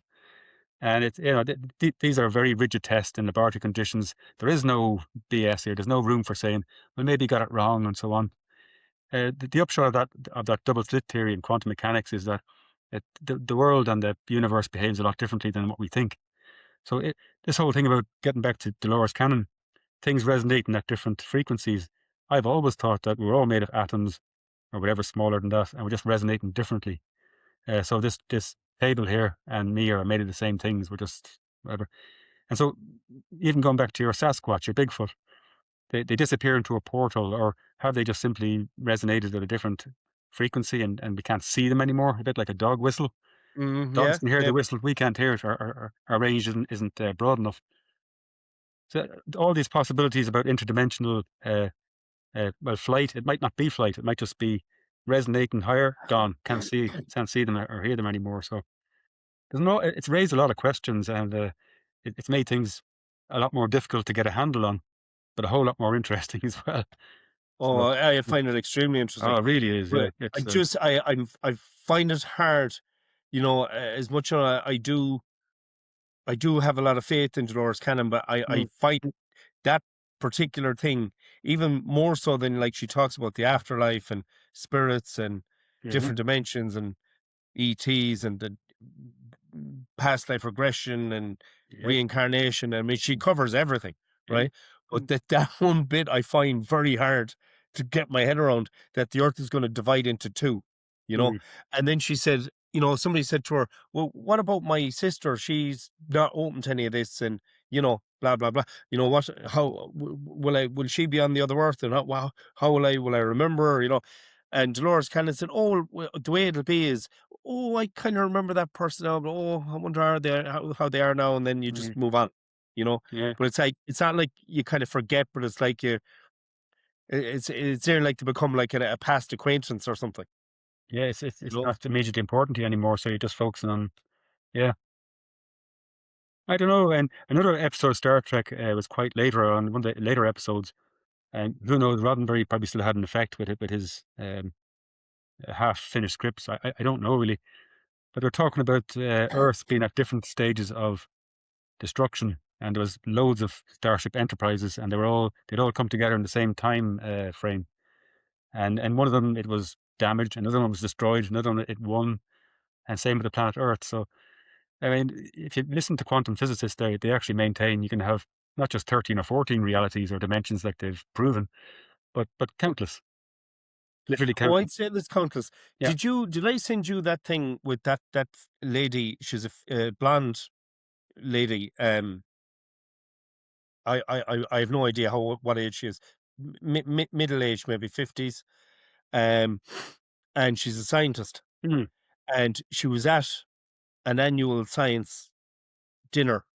Okay, and the table she was sitting at, she was put sitting with two of the top yes. scientists Yes. Yes. Right. Yeah. of What am I CERN, looking was for? it? CERN. CERN, yeah, CERN. that's right, yeah. Yes. And she asked them, like, "Geez, lads, so I want to ask you a couple of things. Like, first of all, she said, how many dimensions are there?" Mhm, And the two guys blurted out at the same time, 17, mhm, 17, right? So they blurted that out at the same time.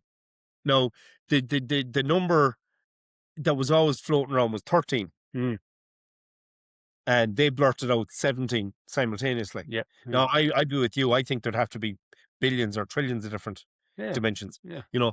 But um, so she said like that was news on her.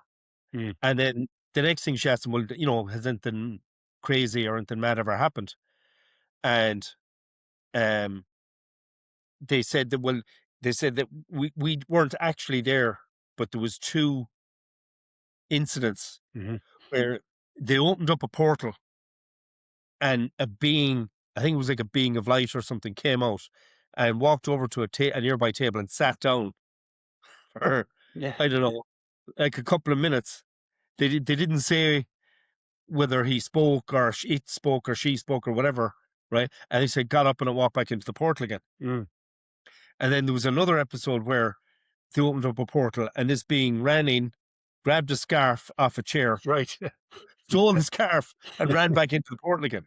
There you go. And they swore to her that these things happened. They said that, like, we're two of the top scientists and our counterparts, I don't know, they work in different shifts or what, I Mm, don't know. But these other two people would be, they nearly put them in higher esteem than themselves. And he said, we mm, know, we would take these yeah. these guys word at their gospel, that this did happen. So Interdimensional theft, huh? That's a booming business. Yeah, invest in that now. um, Um, yeah, it was another thought that hit me as well, because I did philosophy, and I have to say it's a great topic. I think probably the best topic, but I'm biased. Um, you remember the film Sliding Doors with Gwyneth Paltrow? I do I remember, but I don't think I ever sat through it. Right. Okay. But the philosopher in me put up with it anyway. I'm not into but it's very, very basic. The film starts, and then at one point she makes a decision, or she makes decision B, and the storyline is the two kind of parallel stories running side by side. So I often thought to myself, well, just extrapolate that to well, not 17. Why would it doesn't make sense to say there's only 17 dimensions. It makes more sense to say there's endless. Mm. So let's just say we've got endless possible lives that we could be living, all side by side, depending on the minute to minute decisions that we make. Uh, the outcomes are going to be really different, especially on one end of the spectrum to the other. And one of them are going to be I don't know, the leader of the world, where another will be a pauper over here. Anything you can imagine, and in between. And then it gets back then, of course, to the University of Virginia, who have been studying NDEs and out of body experiences for about 60 years now. They've got a lot of material. And of course, reincarnation is part of that as well. And you can bring in a religious part, although religion's got a lot of baggage with it. We could use spirituality, or whatever name you want to attach to it. And our existence could just simply be, we're coming here to live a life, and then we come back again as reincarnation to live a very different life. And when you extrapolate that over millions of years, probably, why not? You're going to have built up quite a lot of information and experiences. And then it kind of ties in with the Gaia thing, and also with some people say that, well, God made us in When you say His it image. ties in with the Gaia thing, sorry, what do you Well, mean by that? the whole Earth being alive, and helping self repair itself, and it's self conscious.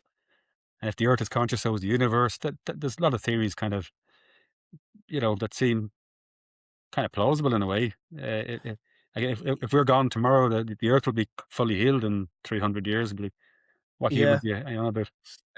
I could, yeah, I can get on board with Yeah. Earth having a conscious a Mhm. consciousness, being alive. Um, it's nearly, the planets and the solar systems. They're nearly like the bloodstream of the universe, aren't they? Or the galaxies. Yeah. What's that substance? A high percentage, 90 something percent of the everything is what's it called again? Oh, dark matter, is it? Or Yeah, there's another word for it though, but they don't it's really know what it is. But it's it's it's not the God particle, is it? there's probably several names for it. I I can't know, think of I it know now. what you're talking. Yeah, I can't Never think of heard the of it name of last it. I know night. what you're That's how talking about. brain dead I am at the moment. I'm underslept. Uh, but just to finish, I mean, it brings into the point of religion and the excuse they give sometimes. Like, we can't have disclosure because people are not ready for it. Bullshit. People are well ready for it. And they've thought about aliens since 1940, since Roswell, and probably before. They've had a little word with themselves. They've had discussions with their family and friends. This is how many decades now is this now? It's getting on for 100 years now, not too far off. People can handle it. And the rest of the people that don't believe it probably won't care. They'll be busy. And one of the major questions, apart from the economic implications, would of course be huge. But so what? This is a big question. And if you disclose and discover we're not alone, that's going to far outweigh the having a stock market crash. Who cares about that? Absolutely. The biggest question that they'll use still is religion. If you tell Jewish people or Catholics or Presbyterians or Buddhist people there's no God, or this impinges upon your religious beliefs, they're going to lose their minds. It Mm. doesn't, of course. What it does is it complements or even reinforces that, because not only is God the God of Earth, it's actually much bigger than that. So, Well, Dolores Cannon often said, she made that same statement, and did she she? said, And I when did hear, people find out that we're not alone, it doesn't affect religion because oh, as she said, the ETs are under God as well. yeah, exactly. We're Yeah, all of course they are. Yeah, connected, and yeah, we're all part of this higher consciousness, this yeah, as they call it, the Godhead. yeah. You know, So that excuse goes um, out the window then. Or we yeah, can't tell them that more BS, yeah. So, No, I'd fully agree with that.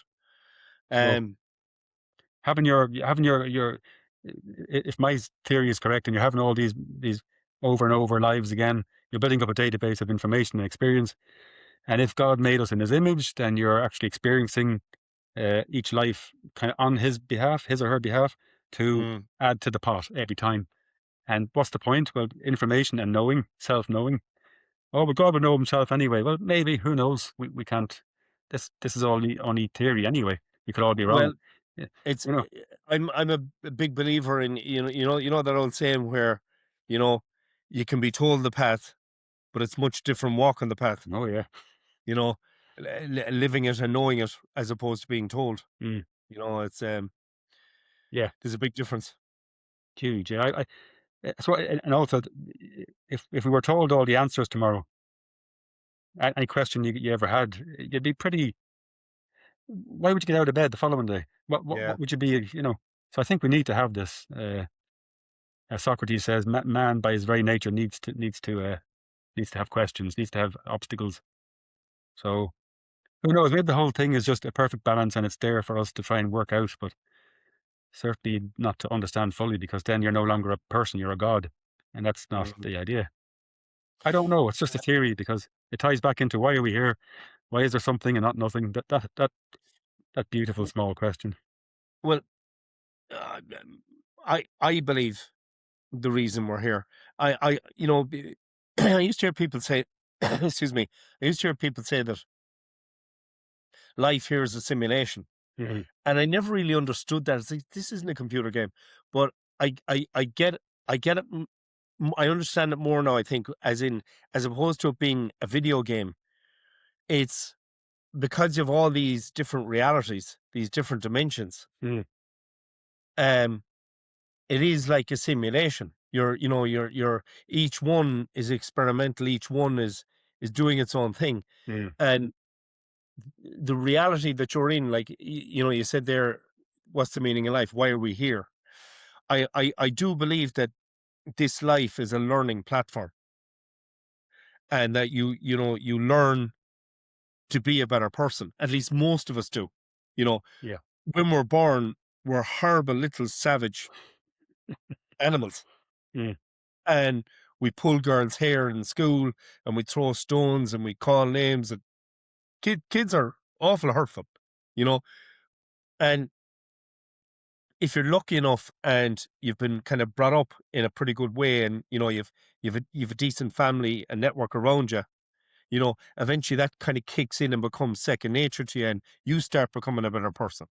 But most people, by the time they hit their 70s and 80s, life's beaten the living hell out of them on Yeah. any number of occasions, and it's humbled them. And you know, like by the time you're older, by the time you're in your 70s and 80s, you're a much better person Hmm. than you were in your 20s or 30s.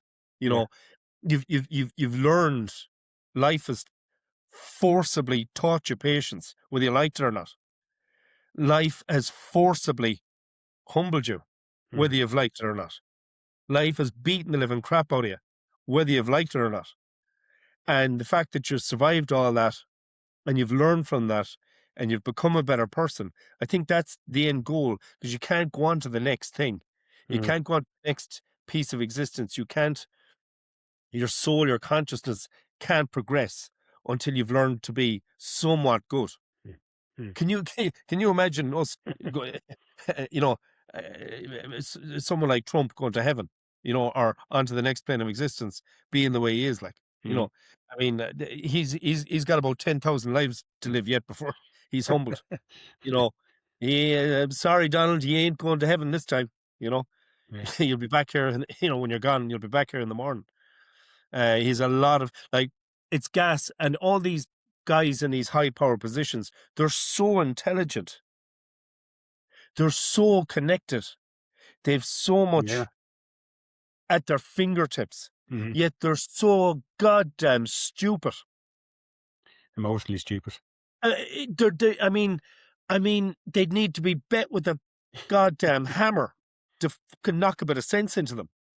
You're destroying Yeah. the earth. You're destroying the planet. You're destroying everything around you. For what? A bit Hmm. of fucking paper, money, paper. It's more of an illness, I think. As you know, Our so-called power. When you're doing all this, and you're going to be dead in the blink of an eye, and you're leaving just utter devastation and destruction after you. For what? you got your blinkers on, you see, because you don't have empathy. Anybody attracted to power, you're going to be 1% of the population is a psychopath and 3% are sociopaths. So there's 4% of the population that are attracted to positions of power. That's why they are there. And they don't see anything wrong with what they're doing. If you interviewed Biden or Trump, they both say, I did a great Oh, job. I was you're doing a misunderstood. great job. The Yeah. economy's never been this good. Yeah. And all the economists, all the American economists say they're on the verge of depression.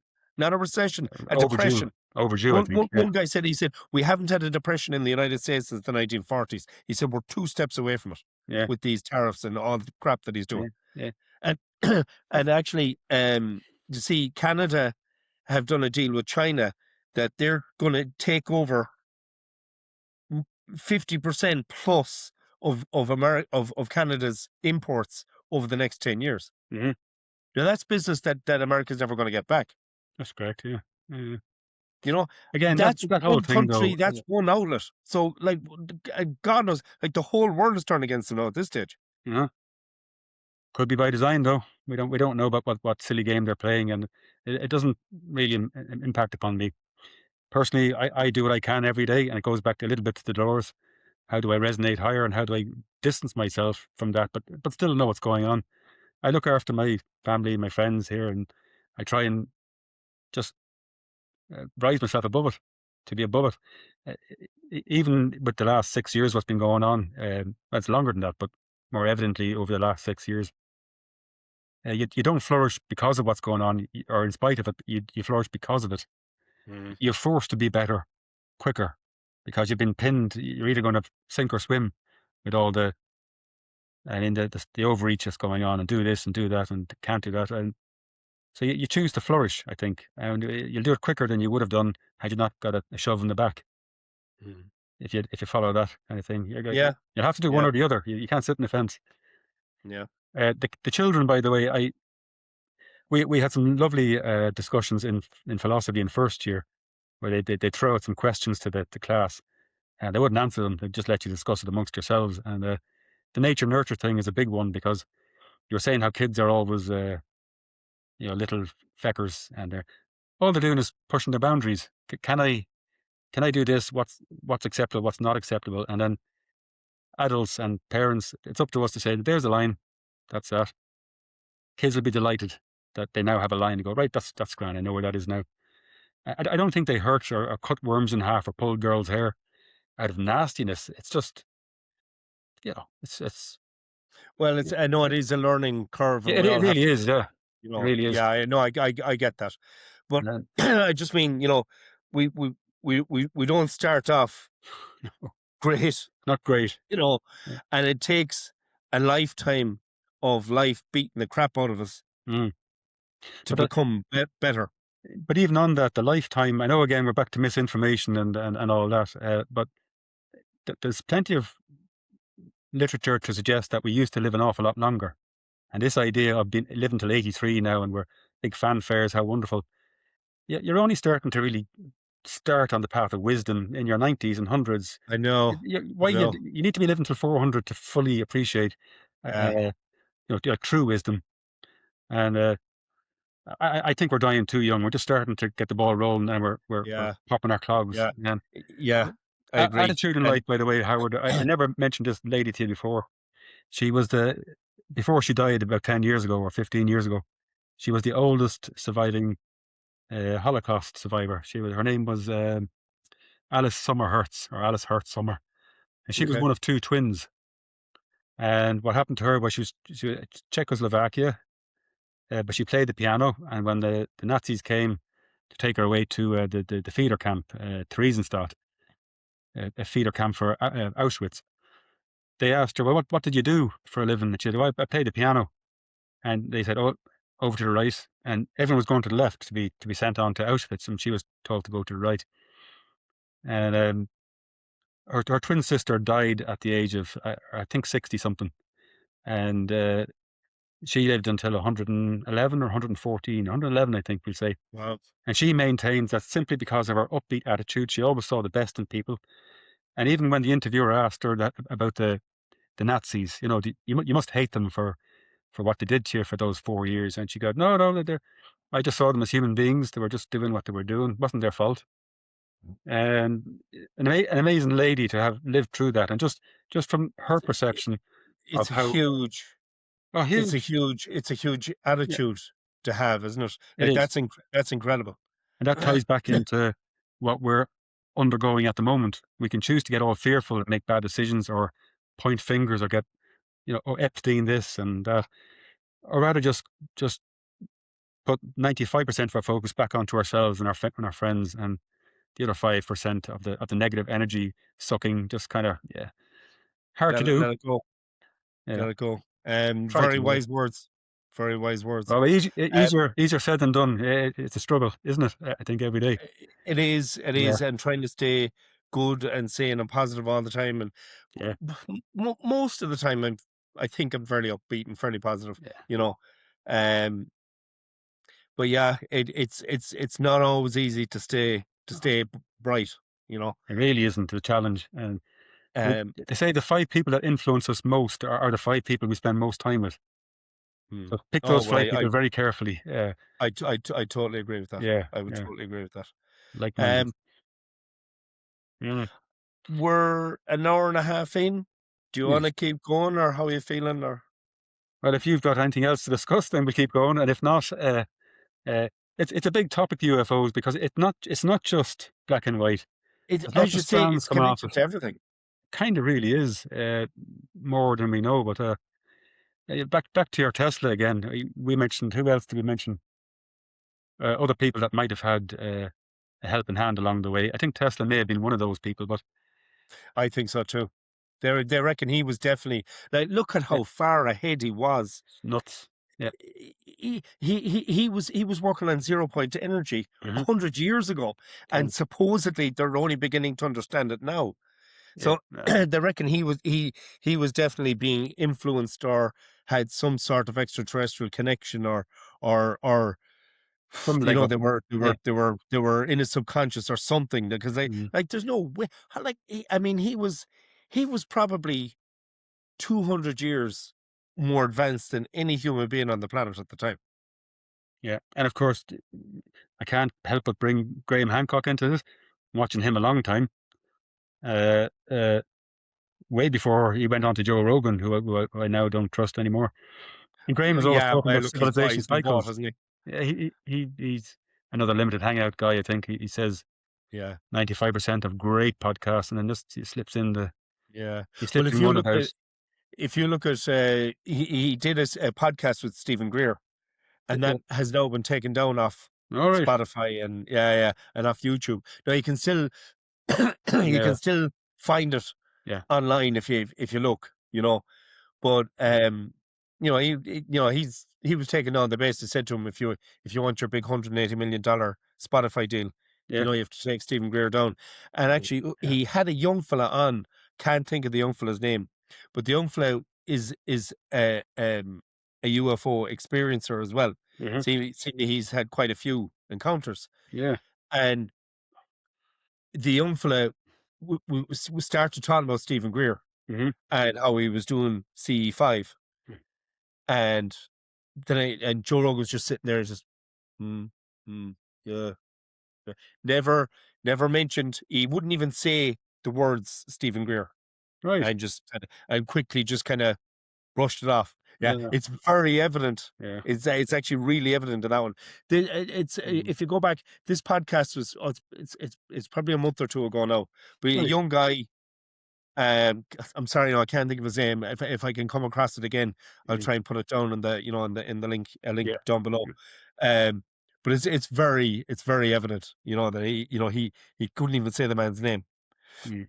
And in No. actual fact, Sean Ryan, he does the Sean Ryan podcast, and Hmm. he's pretty big now as well. He's an ex veteran, and he seems to be really well connected as well. He's an Yeah. awful lot of big guests on, but he had Stephen Greer on, and seemingly, and actually, I only saw a podcast with Stephen Greer yesterday, and Stephen Greer mentioned this. He said after he was on his podcast, Sean Ryan and his family were threatened, Mm. and he had to take his podcast down.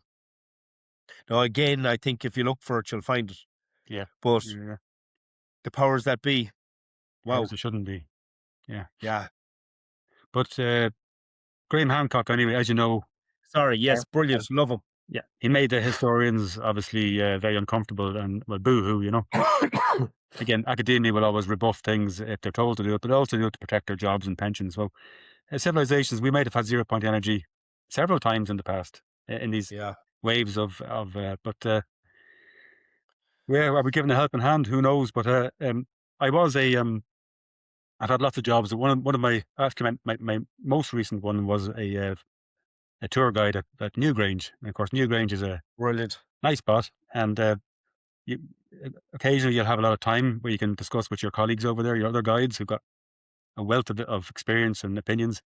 And we talked about ley lines, LEY. Ley lines are these lines that cross section a lot of important sites around the world, and there's an awful lot more there as well in terms of maybe zero-point energy. And it's still early days yet, and we don't have anything concrete. But again, obligatory. You have to go and look at this stuff, at least mull it over. And.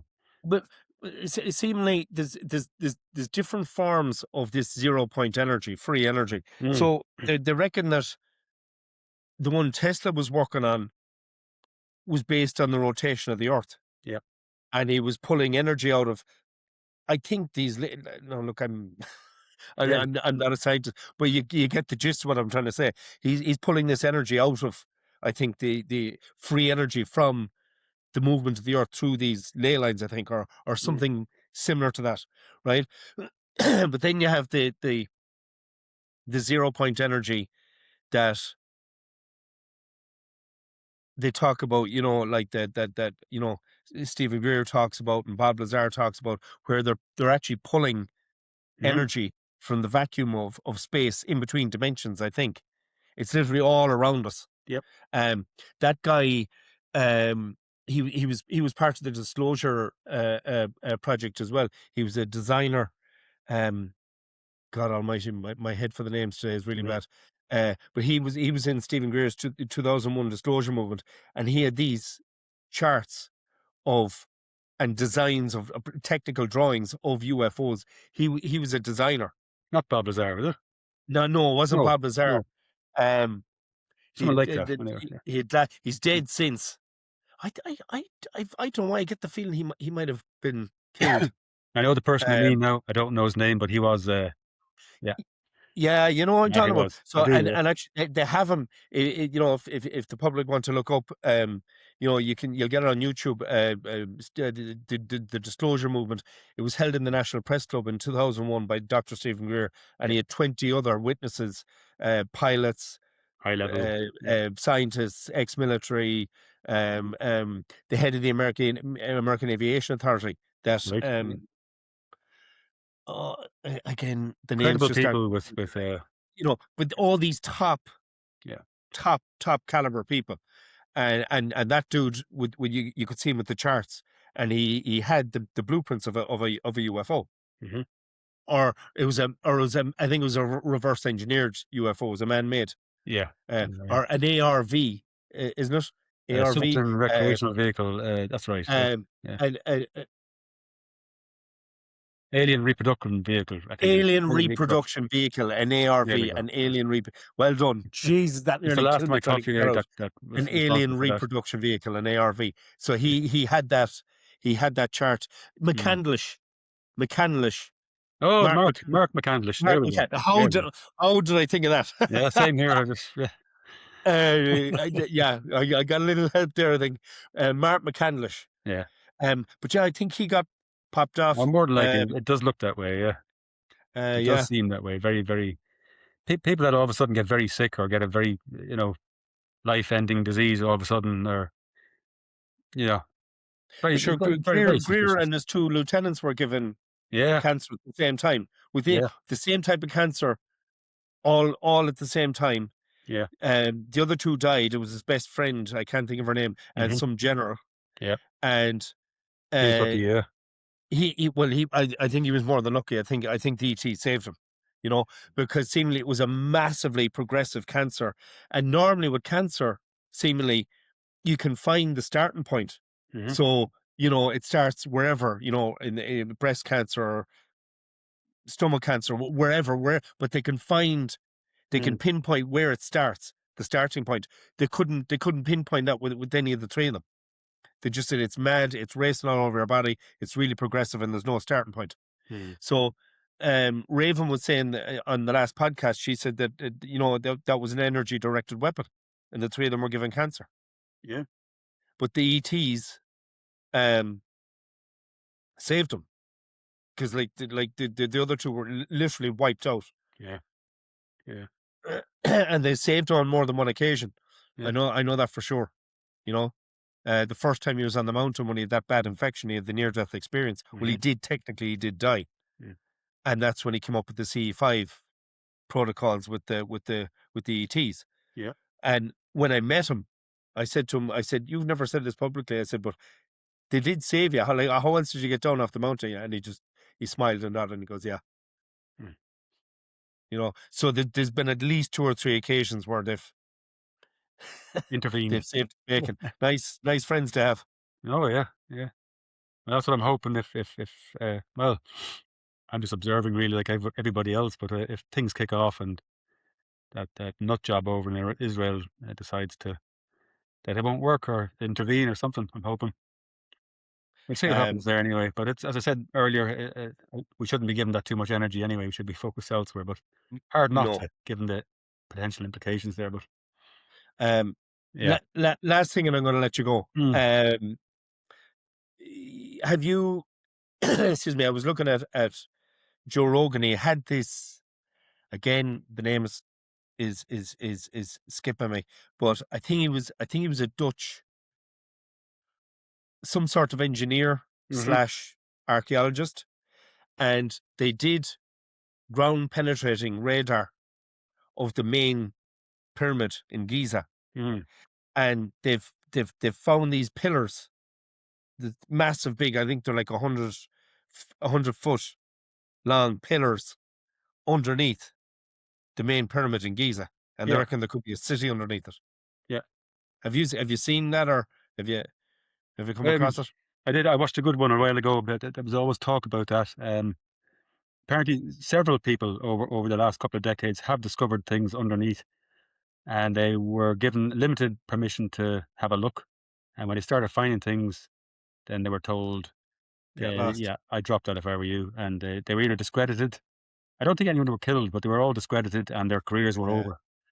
And the Well, last time that, however this guy managed it, however he got the permission, or however but yeah, they used ground penetrating radar, and he put them up, excuse me, on the screen mm, on Joe Rogan, and you can physically see the pillars yeah, it's meant to be underneath part it. of a fabled library where they knew there was going to be, these periodic destructions Graham Hancock talks about. Yeah. Yeah, every couple of, whatever, 14,000 years, there's a Uh, that's something, the young Andreas. a cataclysm of some sort. It doesn't have to be flooding. It can be something. It could be Yeah. volcanoes, whatever. But they knew this was coming. And apparently, this knowledge is something that we've always known, but obviously we don't know because we're being dumbed down. So they knew this was coming, and so they built this massive library uh, at Giza, and they put all that information. I think it's 400 foot down, 100 meters or 400 feet. It's quite deep, Right. and that massive library is down there and intact, and it's something like a square mile. It's huge, Wow. and it's also not susceptible to being flooded.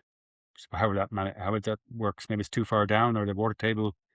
That's what I'm given to understand, and it is there, and they know it's there. And that guy, that Egyptian guy who's in charge of the whole archaeology thing, he's a real piece of work. Oh, he's a muppet. He's He was on Joe Yeah, Rogan as well, and even of course he was. Yeah, Joe Rogan was just lambasting him. He was like, you're yeah, and nothing he was saying. He had no proof about anything he was saying, and all he just kept saying was, we are the gatekeepers. that's right. And it just really came across that he was blocking science and blocking anybody from really going 100%. in and having a look. Yeah, he And is. like as I say, I don't trust Joe Rogan either. But in fairness to him, he laid him bare. Like, I mean, you could see Yeah. he's a fruitcake. But that whole thing of how of gatekeeping Egypt and the pyramids, that ties into our topic as well, because a Yeah. lot of people have put forward the thing, as we all know, energy and the pyramids were a giant conductor. I'm not too sure exactly, but that ties back into that Well, again. they reckon a Stargate. Like the movie. Yeah, I know. They reckon it's like the most theories that seem to coincide is that it was some sort of portal generator. Yeah, And that it yeah. seemingly all over the pyramids. there's there's pictures of the Tesla coil, or what looks like a Tesla Mm, coil. yeah. You know, and they reckon that they know there's a power source coming from it. They can detect it. They don't know where it's coming from or what's generating it, Hmm. but they know there is a power source coming from it. That's still there and intact. Yeah, Not no, just it's there, still but there to this day. And then there was a big golden cap there on top was. of the Yeah, main yeah. pyramid. Now that thing must have been. I mean, was it what's the main pyramid? Is it 400 feet? 400 feet high? Is it 400? Can't remember. They're high. Yeah, they're, It's big anyway. yeah. So that means that this cap that was on the top of it, I mean, it was ginormous. It would be the size of a house, or Oh God, yeah, yeah, yeah, probably twice the size of a house, right? yeah. Now, Open first of area. all, how do they get it on is the first question. But then the bigger question is, how do they get it off and take it away? Well, I think was Right? just rifled later Yeah. on in centuries past. The goal was just. Oh, you mean at the time? But they reckon the cap was taken off it, this I think. gold cap. And they reckon that this could have been how the power was generated or distributed or something. I don't know.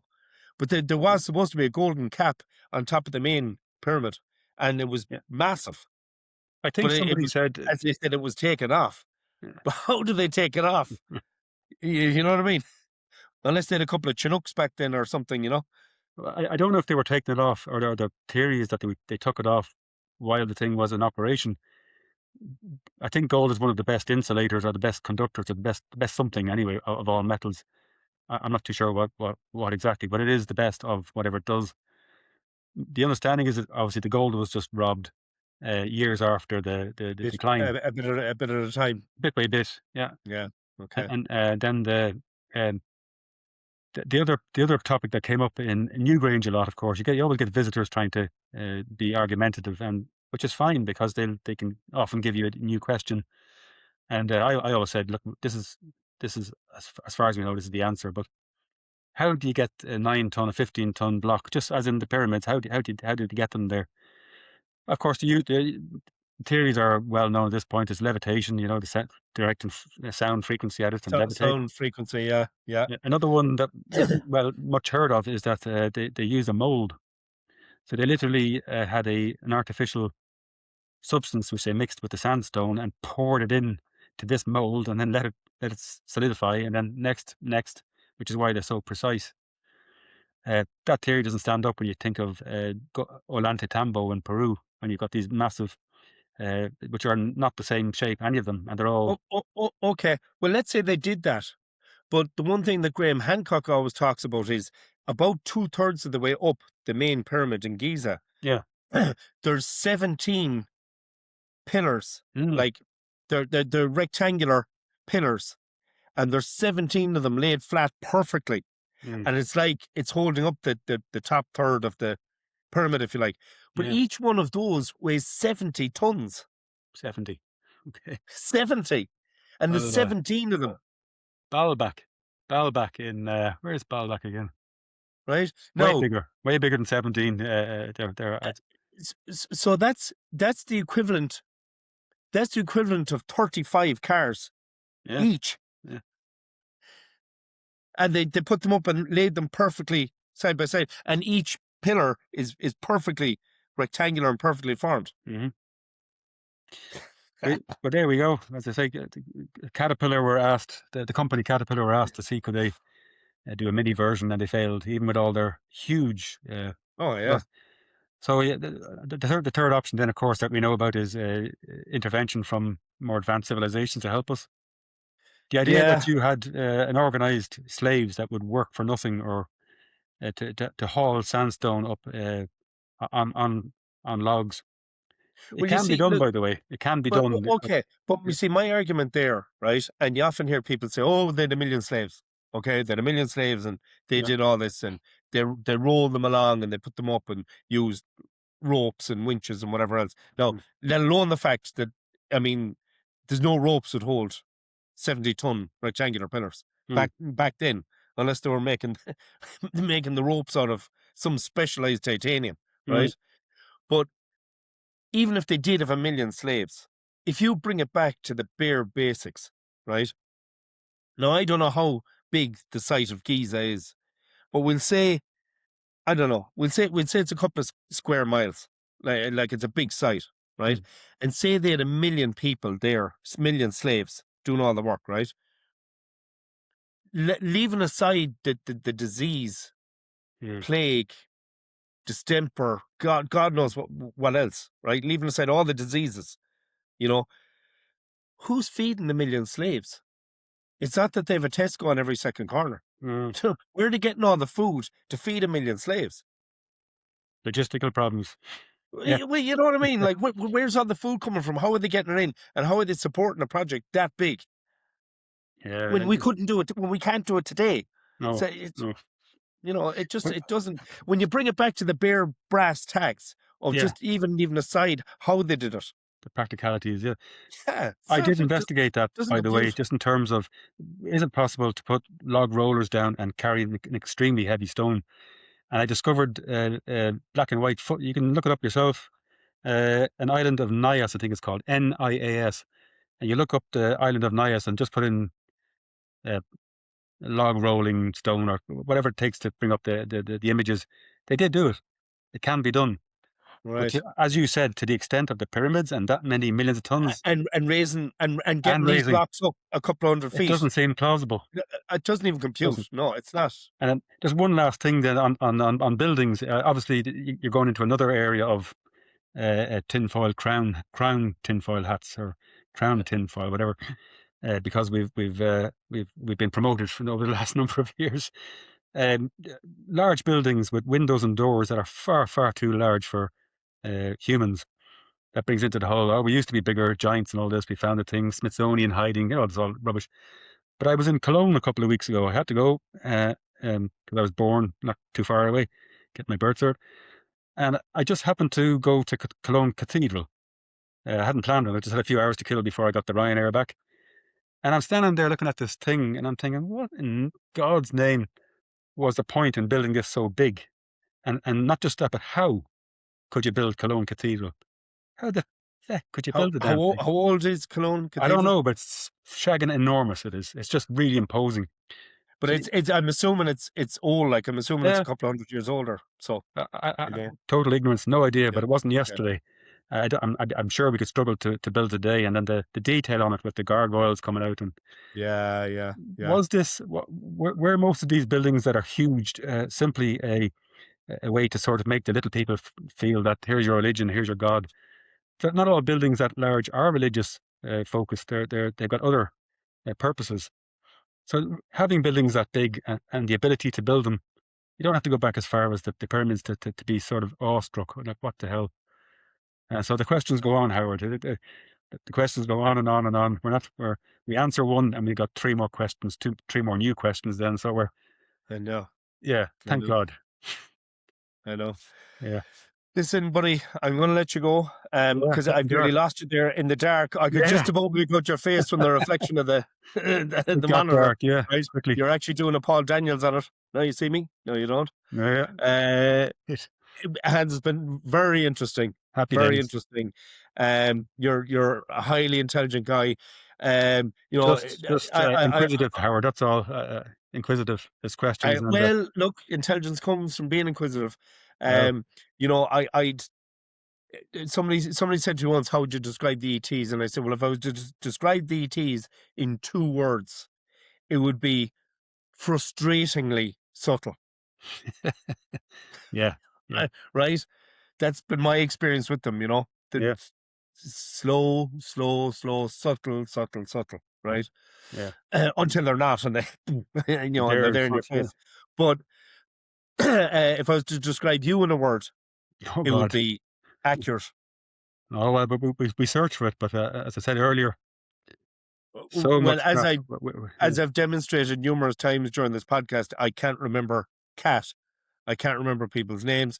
Yeah. My head, and the older I'm getting, the worse my head is getting. So I hope to God I'm not getting dementia or I know something like that. you're filling your But head all the time with new stuff, so you're trying to retain all the old and get the new in. uh, but definitely, if I was to describe you in a word, Yeah. accurate. Accurate. I know you do immense research into anything you do study, and Well, it's showed it's it's spades here today. So thanks again for being on. no, not no, Uh, no. I think we're all working together, Howard. Everybody that's interested in trying to find truth or accuracy, we're all in the same boat, and we're all helping each other get there. So we're Absolutely, cross-referencing and we're questioning and hopefully getting absolutely. some. Yeah, that's all we're doing, really. Well, look, I'll let you Wonderful. go. Thank you again for being on, Not at and all. I'll talk to somebody. Likewise, it flew past. Mind Thanks for yourself, having us. and thank you. Not at Okay, all. Alrighty. talk to you soon. Mind Bye. yourself, Howard. Bye. Thanks.